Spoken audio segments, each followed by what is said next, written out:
صل على رسوله الكريم أما بعد فأعوذ بالله من الشيطان الرجيم بسم الله الرحمن الرحيم ولا تهنوا ولا تحزنوا وأنتم الأعلون إن كنتم مؤمنين صدق الله العظيم. بہار نو تھے تم ماضی میں اب باد خزاں تم ہو، نشان راہ تھے تم ماضی میں اب تو بے نشاں تم ہو. تھے تم ماضی میں شعلہ آج بس اڑتا دھواں تم ہو، نہیں جس کا ٹھکانہ کوئی ایسے کارواں تم ہو. نہ سمجھو گے تو مٹ جاؤ گے اے ہندی مسلمانوں، تمہاری داستان تک بھی نہ ہوگی داستانوں میں.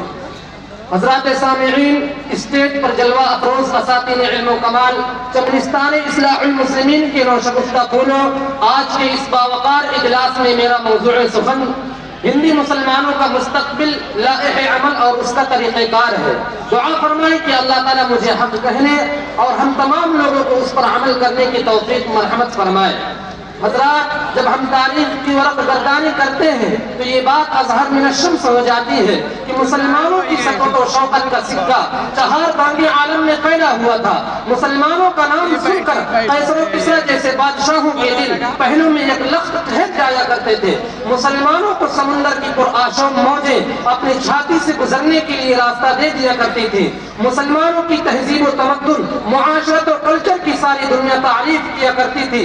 مسلمانوں کی اطاعت شیاری، وفاداری اور پرہیزگاری کی شہادت اعدائے اسلام دیا کرتے تھے. مسلمانوں کے سروں پر عزت و شرافت، قیادت و سیادت کا تاج سجا ہوا تھا. لیکن آج مسلمانوں کے حالات پر خون کے آنسو رونے کو دل کہہ رہا ہے، کیونکہ آج مسلمان قدم قدم پر ذلیل و رسوا ہو رہا ہے. مسلمانوں کی تہذیب کا مذاق اڑایا جا رہا ہے. عالمی سطح پر مسلمانوں پر زبردستی الغاریں ہو رہی ہیں. اسلامی آثار و ثقافت کو مٹانے کی ناپاک کوششیں کی جا رہی ہیں. سادہ لوح عوام کے دلوں میں مسلمانوں کی تئیں نفرت کے جذبات پیدا کرنے کے لیے طرح طرح کی تحریکیں اور منصوبہ بند سازشیں کی جا رہی ہیں. تعصب لوگوں کے دلوں سے نکل کر سڑکوں، چوراہوں اور شاہراہ عام پر آ چکا ہے. نہ مساوات یہاں ہے، نہ اخوت ہے یہاں، حسن اخلاق وفا ہے، نہ مروت ہے یہاں. جس طرف دیکھی ایک شور ہے، ہنگامہ ہے، جو نہ دیکھی گئی آنکھوں سے وہ حالت ہے یہاں. آخر مسلمانوں کی پستی کی کیا وجوہات ہے؟ مسلمانوں کی تنزل و انحطاط کی کیا اسباب ہے؟ مسلمانوں کی ذلت و رسوائی کی کیا بنیادیں ہیں؟ غور کرنے سے یہ بات مکمل طور پر واضح ہو جاتی ہے کہ یہ سب ہماری بدعمالیوں کا نتیجہ ہے. شریعت مطہرہ سے بے بغاوت کا ثمرہ ہے. فرامین خدا و فرمودہ کے رسول خدا سے کنارہ کشی احکام خداوندی سے غفلت کا نتیجہ ہے.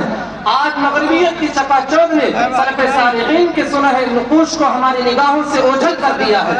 مادیات نے ہماری سوچوں کو اس قدر مفلوج کر دیا ہے کہ ہم زہر حلاہل کو تریاق سمجھنے لگے ہیں.